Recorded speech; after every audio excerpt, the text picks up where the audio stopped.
नमस्ते दोस्तों, travel with Bedouin में सबका स्वागत है। इस साल मार्च 2020 हम उत्तराखंड घूमने गए थे अपना गाड़ी ड्राइव करके। तो ये उत्तराखंड का जो ट्रिप था बहुत बढ़िया था। बीच में लॉकडाउन भी आ गया, एक्सपीरियंस थोड़ा अजीब सा था। तो ये जो हम उत्तराखंड गए, इसको हम काफ़ी छोटे छोटे एपिसोड्स में डिवाइड करके आप लोग के सामने पेश करने का कोशिश कर रहे हैं। आशा रखते हैं कि सबको अच्छा लगेगा। अच्छा लगे तो हमारे चैनल को सब्सक्राइब कीजिएगा और ज़रूर शेयर कीजिएगा और लाइक देना मत भूलिएगा। तो मार्च के 7 तारीख हम अपना महिंद्रा ज़ाइलो लेके निकल पड़े। करीबन 250 किलोमीटर बाद धनबाद आती है। वहाँ पे हमने ये खालसा विजिस पे लंच किए। लंच करने के बाद हम लोग का प्लान था कि हम गिरिडीह पहुँचेंगे।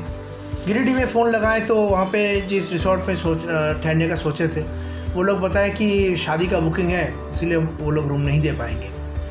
तो ठीक है, हमने डिसाइड किया कि हाथ में टाइम है, चलो सिमुलतला पहुँच जाते हैं।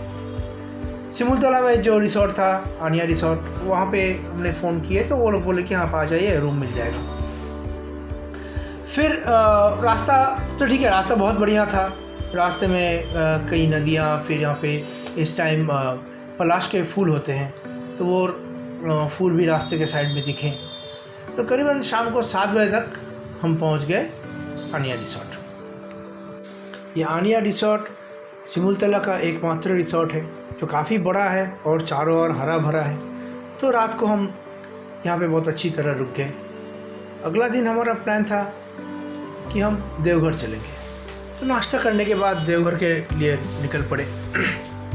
रोड काफ़ी अच्छा था, गांव के बीच में से, और कहीं हम लोग को इतना लोगों का भीड़ वगैरह दिखाई नहीं दिया। अभी सिमुलतला क्या है, सिमुलतला में चारों ओर काफ़ी पुराने मकान वगैरह मिलते हैं।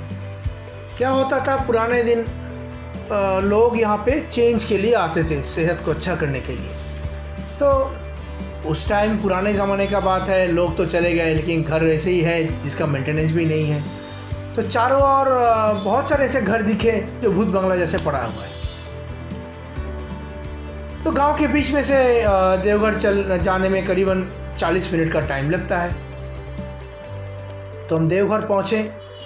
देवघर पहुँचने के बाद ही पहले गए त्रिकुट पहाड़। त्रिकुट पहाड़ में रोपवे चलती है, लेकिन बहुत तेज़ हवा चलने के कारण उस दिन रोपवे बंद था और सीढ़ियों से चढ़ने का मन नहीं हो रहा था क्योंकि काफ़ी गर्मी थी। फिर वहाँ से हम चले गए बैद्यनाथ धाम।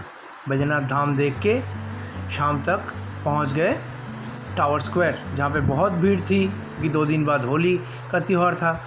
तो वहाँ पे थोड़ा पेड़े वेड़े खरीद के शाम तक पहुँच गए सिमुलतला। अभी 2 दिन बाद होली पूर्णिमा थी, इसलिए रात के आसमान भी बहुत बढ़िया लग रहा था। सुबह में हमने लट्टू पहाड़ के वहाँ सनराइज़ देखे और डिसाइड किए कि इस दिन मतलब 9 तारीख को लोकल सिमुलतला ही घूमेंगे। तो पहले हम चले गए धरारा फॉल्स। धरारा फॉल्स जगह बहुत सुनहरा है। ऐसे हम ही वहाँ पे थे, तो वहाँ पे कुछ डरने का कोई बात नहीं था। आसपास थोड़ा गंदगी थी क्योंकि ऐसे में यहाँ पे तो मेंटेनेंस का कुछ बात आता ही नहीं है। और 2-3 जगह आसपास में है जो हमने देखे, जैसे कि ढाका के रानी के टूटे हुए महल और लट्टू पहाड़, जिसके ऊपर से आसपास बहुत सुनहरा दिखता है। तो ऐसे हम इस दिन अपने जैसे रिलैक्स इजी घूम के शाम तक वापस आ गए होटल। अगला दिन था होली, 10 तारीख। होली के दिन हमने प्लान किए कि हम कुशीनगर पहुंचेंगे। तो आते हैं कुशीनगर और बाकी उत्तराखंड के ट्रिप के बारे में हमारे अगले एपिसोड में। अगर आपको ये एपिसोड पसंद आया तो इसको सब्सक्राइब कीजिए, शेयर कीजिए और लाइक बटन ज़रूर दीजिए।